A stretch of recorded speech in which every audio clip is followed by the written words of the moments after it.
Olá pessoal, bom dia, boa tarde, boa noite. Meu nome é Leonardo Teixeira, estou aqui a convite da professora Carla e desde já agradeço-a por este convite para discutirmos um pouco e abordarmos e refletirmos acerca da repressão estatal aos povos indígenas durante a ditadura empresarial militar, né? É nesse sentido em que irei trazer à discussão um pouco da abordagem da justiça de transição nesse período da repressão estatal, bem como uma análise acerca do como foi visto certas repressões estatais durante o próprio regime militar que se dá por meio do relatório Figueiredo. E nesse sentido eu vou trazer essa análise mais geral do que foi essas violações, e qual a possível análise acerca dessas relações e de um controle penal e de um sistema penal que teve um papel significativo no controle e na subjugação social e indígena no período e no espaço territorial em que se encontravam. Pois bem, a Comissão Nacional da Verdade ela vai ser instalada em 2012, como muitos já sabem, e ela vai produzir vários relatórios e que vai ser condensado nos relatórios finais da Comissão Nacional da Verdade, com 3 volumes, mas o que nos interessa aqui é apenas um tópico específico desse relatório do volume 2, que é o relatório de violações dos direitos indígenas pela ditadura empresarial militar. Eu não lembro bem se é esse nome, mas é nesse sentido que vai os termos do relatório. E ao analisar o que se trata das violações, a análise ela parte de um período inclusive anterior ao golpe de 64 e ela se dá por meio da análise antecedente, que também faz parte do relatório Figueiredo, né? E é o relatório Figueiredo que vai dar corpo ao relatório da Comissão Nacional da Verdade, como forma de comprovação e de deslinde de como se deu as violações dentro do sistema de proteção ao índio, como se deu nas relações sociais e nas relações de conflito, as violações e processos de genocídio, os processos etnicidários e os demais processos que causariam graves violações às comunidades às comunidades, aos povos indígenas. O relatório da Comissão Nacional da Verdade vai trazer essa discussão e vai trazer o indígena, isso que é essencial no próprio relatório, que é a figura do índio como inimigo virtual do Estado brasileiro no regime militar. O índio ele vai ser sempre uma questão de assunto de segurança nacional. O indígena, aquele que tem que ser olhado com olhar de desconfiança, inclusive é onde o aparato estatal também estará presente para controle e para observar possíveis movimentações que possam caracterizar rebeliões ou práticas subversivas contra a ordem. É com essa concepção de inimigo virtual que, por exemplo, as fronteiras nacionais, e onde dessas fronteiras nacionais tem indígenas, sempre vai ter um olhar de desconfiança, né? Se por um lado se podia uma vez, durante a colônia, o império brasileiro, falar que o indígena era protetor das fronteiras nacionais, devido inclusive ao mito da mistura das 3 raças, né, na luta contra os irlandeses, né, a união do branco, do negro e do indígena na expulsão dos holandeses. Vamos ter aqui, já durante o regime militar, um olhar de desconfiança em que o indígena ele é em potencial um perigo para a segurança nacional do porquê ele quer terras indígenas nas fronteiras, né? E de que eles podem ser enganados, sempre um olhar de o indígena a ser tutelado e o indígena por ser inocente, né? Ele não tem a malícia do branco. Então é a partir dessa figura e da figura de que o indígena ele é incapaz de tomar suas próprias decisões, e é uma discussão bem grande que tem sobre a tutela indígena, mas aqui não faremos, é de que o ser indígena nesse período, ele é, como sempre foi desde a colônia, sujeito e subjugado a um processo de assimilação / integração à comunhão nacional, né? O indígena ele vai ter que falar uma mesma língua, professar uma mesma fé e viver sob os modos e costumes dos brancos, né? dos ditos civilizados. Partindo dessa ideia de que o indígena ele terá de ser tutelado, e é com isso, por exemplo, se baseia a discussão sobre a criação, inclusive, do sistema de proteção ao índio. E para além dessa questão, o relatório ele vai trazer e dimensionar também as inúmeras violações e das mais diversas formas de como se deu durante o regime militar.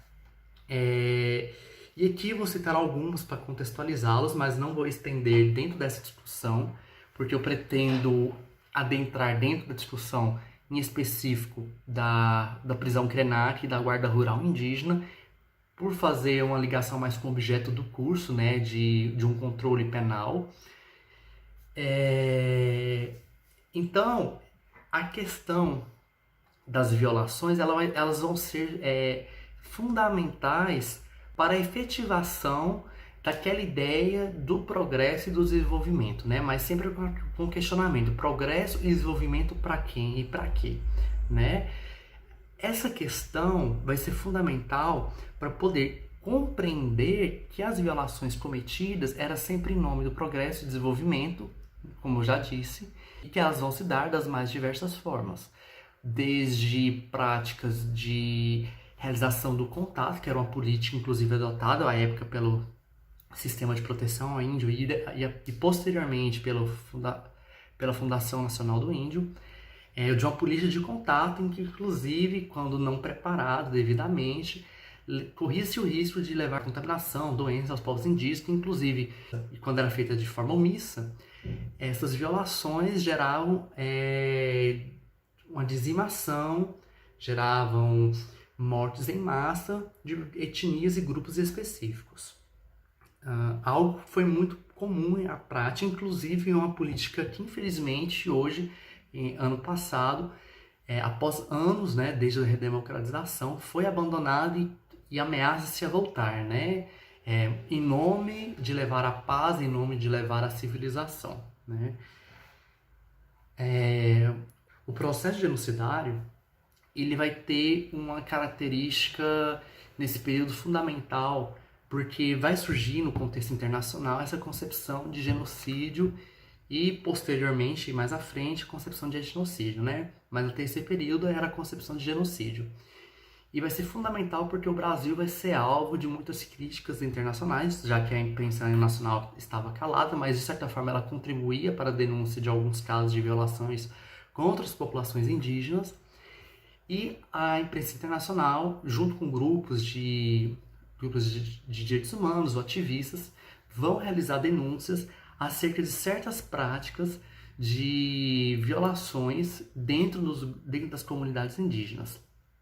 Contudo, não vai ser suficiente para evitar o saldo final do que significou essas violações às populações indígenas. Um saldo que é pouquíssimo lembrado, que é de 7 a 8 mil indígenas mortos durante o período da ditadura militar, né? E como eu disse, é pouquíssimo lembrado quando se trata e se fala de relatório da Comissão Nacional da Verdade. As violações, desde o relatório da Comissão Nacional da Verdade e desde o relatório Figueiredo, eles vão trazer diversos tipos de violações. Contudo, os dois relatórios, o Figueiredo e o da CNV, eles se diferenciam em dois aspectos. O relatório Figueiredo, que foi o primeiro, que foi feito em 1967 a partir de uma comissão de inquérito presidida por Jader Figueiredo, ele vai ter a função e a primazia de fazer uma investigação acerca dos crimes cometidos contra a administração pública. A função simples de se entender da Comissão de Inquérito de 67 era moralizar a administração pública, só que com essa moralização da administração pública, ele se dava diretamente com algumas violações de direitos humanos cometidos pelos funcionários públicos, mas não só por estes, né? Mas também em razão do conflito fundiário que se dava também entre os indígenas e os não indígenas, pelos latifundiários no caso, né? E é com essa cenário, muitas vezes, que o relatório Figueiredo ele vai se lidar com práticas sádicas, e é só nestes momentos, em regra, que o relatório Figueiredo vai ter que, a comissão de inquérito vai ter que lidar diretamente. Falou assim, isso não dá, né? Mas não que à época, em 67, que a comissão de inquérito fosse contra algumas práticas, inclusive de tortura. Jader Figueiredo, na comissão parlamentar de inquérito, se eu não me engano, acho 67 também, ou 66, não me recordo bem. Até porque as investigações tiveram um curto período de tempo, devido a alguns escândalos que se teve, e inclusive a morte de Jader Figueiredo. Então é nessa CPI que vai se investigar, que vai se tomar o depoimento de Jader Figueiredo. Ele vai dizer que certas práticas eram inclusive boas para que o indígena fosse aculturado. Então era louvável, por exemplo, prisões, né? Eram práticas inclusive defendidas. O sentido, como reitero aqui, da comissão de 67, era de moralizar a administração pública, nunca foi de analisar violações de direitos humanos. Essas violações contra os povos indígenas foram consequência do trabalho moralizante. E isso é fundamental para a compreensão posteriormente e da compreensão da totalidade do relatório Figueiredo, né? Porque o relatório Figueiredo ele em média 7.000, 8.000 páginas. E é fundamental para compreender o relatório porque 70% dos crimes contidos dentro do relatório Figueiredo, eles são crimes contra a administração pública. Só os outros 30% que se refere a crimes contra a violação ou violação dos direitos indígenas. Dos mais diversos tipos de crimes foram cometidos e são vistos no relatório Figueiredo. Desde tortura no tronco, que é a trituração do tornozelo dos indígenas, tronco no suplício, suplício no tronco, né, que é a questão da chicoteada, o uso do anjinho, né, o uso de meios um tanto quanto não higiênicos, né, que seria jogar alguns indígenas em fossos de excrementos, uma prática que, inclusive, além do tronco, do anjinho, que, por exemplo, a palmatória também, que são todas ferramentas que foram herdadas de um período colonial e ainda em pleno uso dentro dos povos indígenas. E outras violações que são contidas no relatório, e que muitas vezes não vão ter esse nome, mas outros nomes mais eufemistas, né? É a prática do estupro como uma prática, muitas vezes, que ocorriam com frequência dentro dos aldeamentos, não pelos indígenas, né, mas pelos brancos, pelos servidores públicos. E, além disso, a mão de obra era algo fundamental e o controle para o uso dessa mão de obra era fundamental nesse período da ditadura militar. Primeiro porque, quando a mão de obra ela não era o trabalho, ele não era uma forma de castigo por desobediência à autoridade do chefe da inspetoria ou chefe do posto indígena, ele vai se dar como forma de escravidão ou serventia dentro de alguns postos, né? E esse trabalho escravizado ou servil, a depender do caso, que muitas vezes há uma mistura dos dois, é um trabalho que é oferecido pelo sistema de proteção ao índio, aos fazendeiros, para que os índios trabalhassem nas terras arrendadas e, enfim, fosse uma mão de obra barata ou até mesmo gratuita, né? Era isso que era visto, ou a mão de obra gratuita na exploração e no uso, no uso da terra. Outras práticas muito comuns que vão ser usadas é as remoções forçadas e o uso de aldeamentos.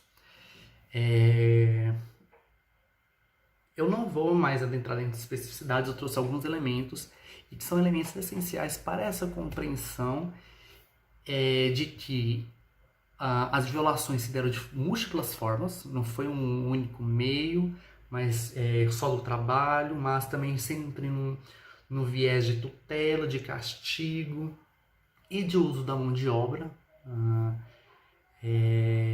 nesse complexo modo, talvez ainda na época, né, desse complexo modo de permanentes práticas coloniais ainda presentes, às vezes elas muito ressignificadas e sofisticadas em seus usos, e vão ser fundamentais para aquilo que se tinha compreensão enquanto prática de aculturação, né? Do assimilacionismo ou integracionismo, a depender do momento, isso muda de nome por se desenvolver por novas formas e por novas ressignificações. Então, todo esse complexo de práticas, ela vai se dar muitas vezes em nome do progresso para desenvolvimento nacional, como no período de marcha para o oeste, né, a desbravatura da Amazônia, a ocupação das terras vazias, ou, por exemplo, a Transamazônica, né, que levou a dizimação de centenas de indígenas com a abertura e com os conflitos existentes, mas não só a dizimação pelos conflitos, mas pelas doenças carregadas pelos brancos, como eu já disse, né?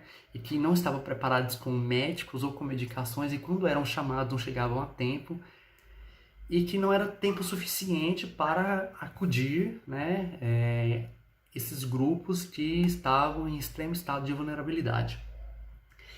A questão do controle penal, ele vai estar mais presente e de forma substancial em dois momentos, que esses dois momentos costumam ser quase no início da ditadura, em 69 e 70, e o outro perdurou por uns 10 anos ainda, que o primeiro, que eu me refiro ao GRIM, né, a GRIM, aliás, que é a Guarda Rural Indígena, e ao segundo me refiro, que teve início em 69 também, 70, se não me engano, e vai até 79 com a enchente do Rio Doce, que destruiu as estruturas daquilo que é chamado, daquilo que é a prisão Krenak, e que é chamado de forma eufemista como reformatório Krenak. Esses dois elementos são essenciais para a compreensão de um controle penal que é instaurado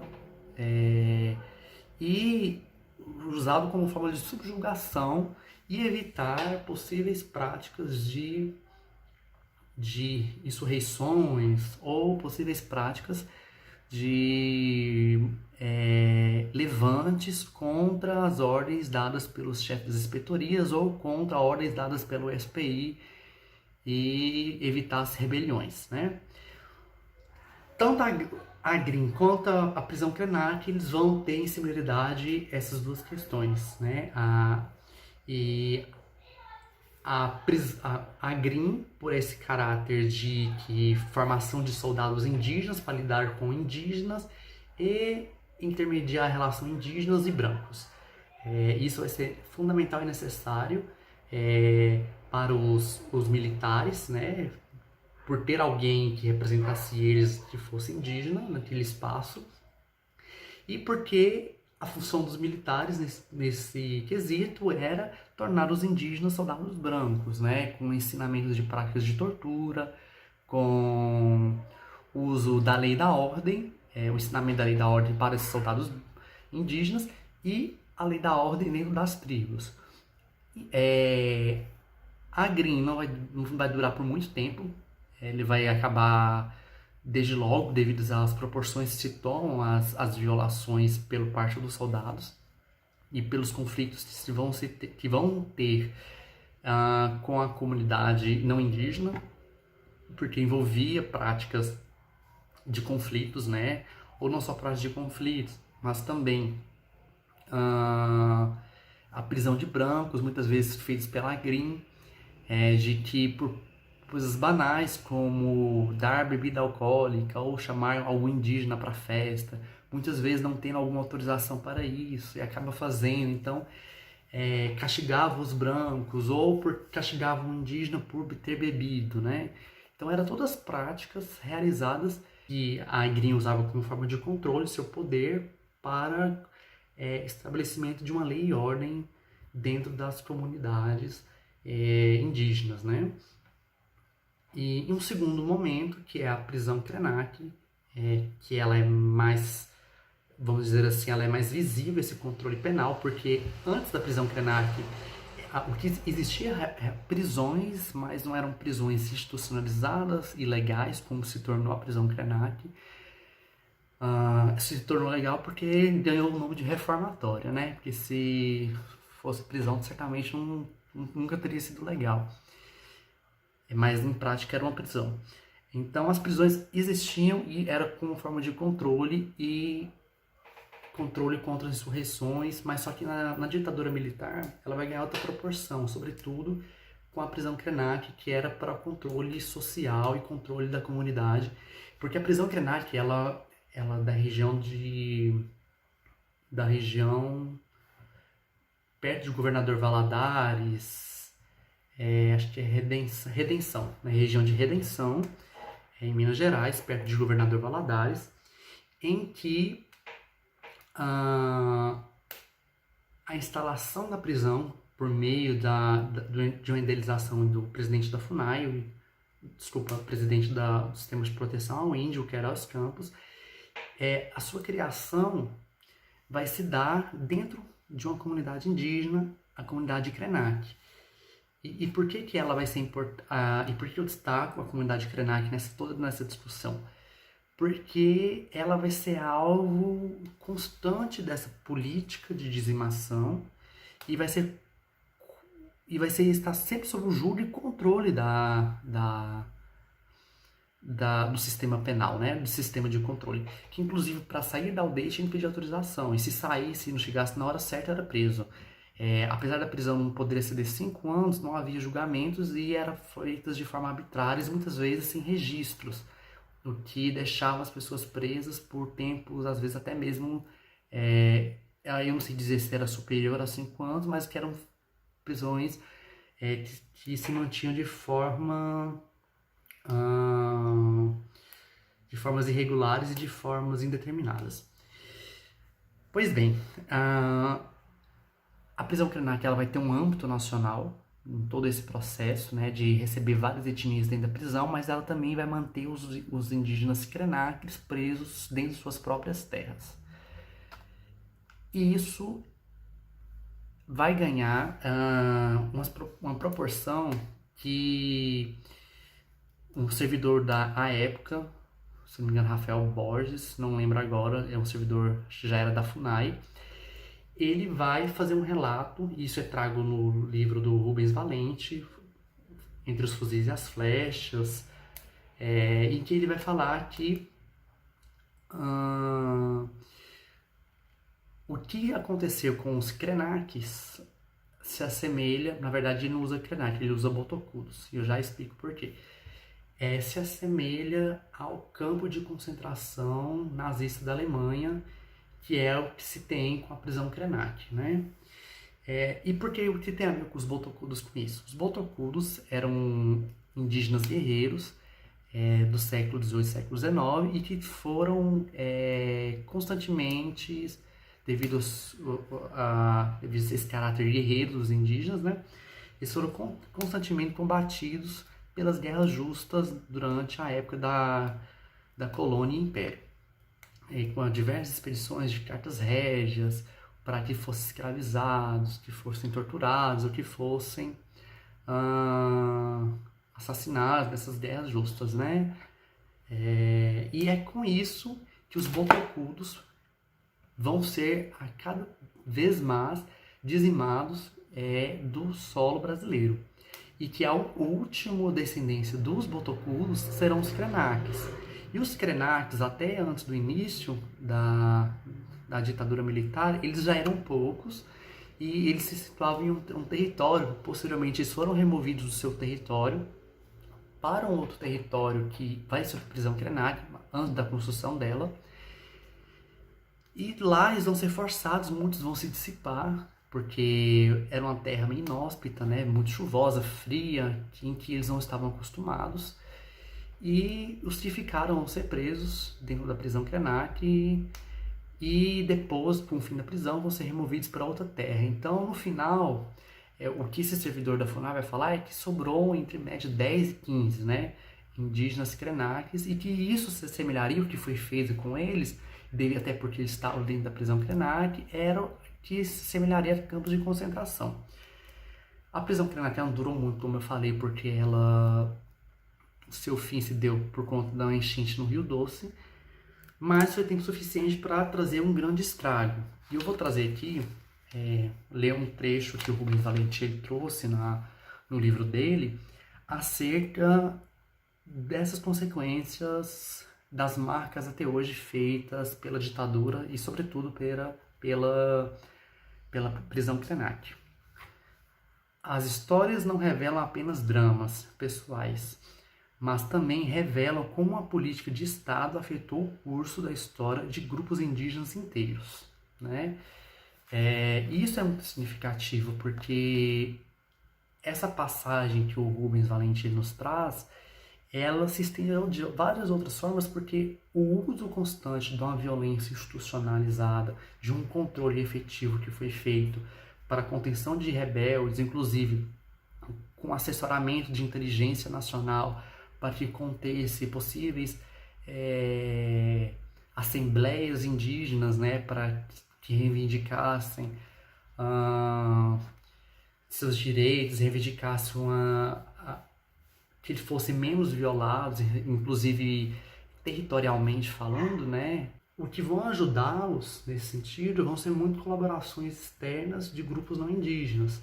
Algumas organizações vão ter papel fundamental nisso, e um papel fundamental da Igreja Católica nesse período, através do CIMI, né, que é o Conselho Indigenista Missionário, e através dessas assembleias que eles organizavam, vão ter uma intensa mobilização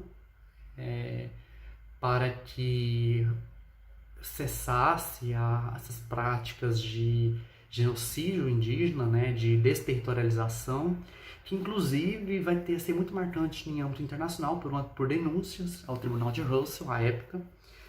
Se não me engano, não sei se era o primeiro ou o segundo Tribunal Russell, mas que vai ser, em sentido de América Latina, vai ser fundamental para a discussão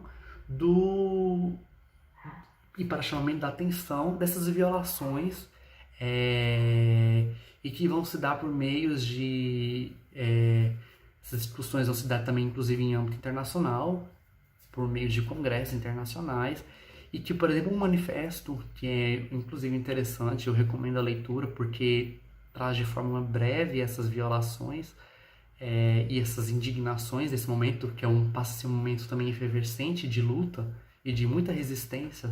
Isso a gente nunca pode esquecer, porque nunca deixaram de resistir a esse percalço, toda essa situação, que é o documento Ijuca Pirama, né? É um documento em que 12 ou 17 bispos vão fazer uma denúncia contra o regime ditatorial e contra as violações indígenas. Pois bem, feitas essas considerações e as violações elas estão muito para além do que eu estou dizendo aqui, eu trouxe algumas percepções, algum que possa fazer uma análise com o objeto do curso e que quem tiver interesse posso deixar também material bibliográfico para aprofundarem, mas eu acho interessante pelo menos que seja lido para quem tiver interesse o relatório da Comissão Nacional da Verdade, um relatório específico, né, o temático. E vou deixar também um textinho do Rubens Valente que vai tratar sobre a guarda rural e a prisão Krenak. Um textinho que eu me baseei também para essa discussão, mas que vai para muito além disso, toda essa discussão. Existe muito material, mas não o quanto deveria ter sobre o assunto. O que tira disso tudo é que o processo genocidário ele foi feito de forma sistemática, tudo em nome, gente, de um desenvolvimento nacional e de um progresso, como bem sabemos, que custou muitas vidas, né? A prática de matar indígena, de matar, não foi só a sangue frio, né? No sentido de agir. Ela foi muito comissiva também pelo Estado fechar os olhos a dados, a informações, também a prática do Estado de evitar conflitos e muitas vezes legitimarem o conflito fundiário que causou inclusive diversas violações corroboradas sempre pelo judiciário dessas violações, né? E que isso terá consequências profundas até hoje, quando a gente vai falar de demarcação de terras indígenas, e que vai refletir em diversos outros aspectos, como o suicídio de crianças indígenas, né, que é muito ligado à questão da ancestralidade, às suas terras, a uma cosmovisão que muitas vezes o branco não compreende, né? E que isso vai refletir o que é muito discutido hoje sobre a tese do marco temporal. Então é isso, pessoal. Agradeço pela atenção de todos.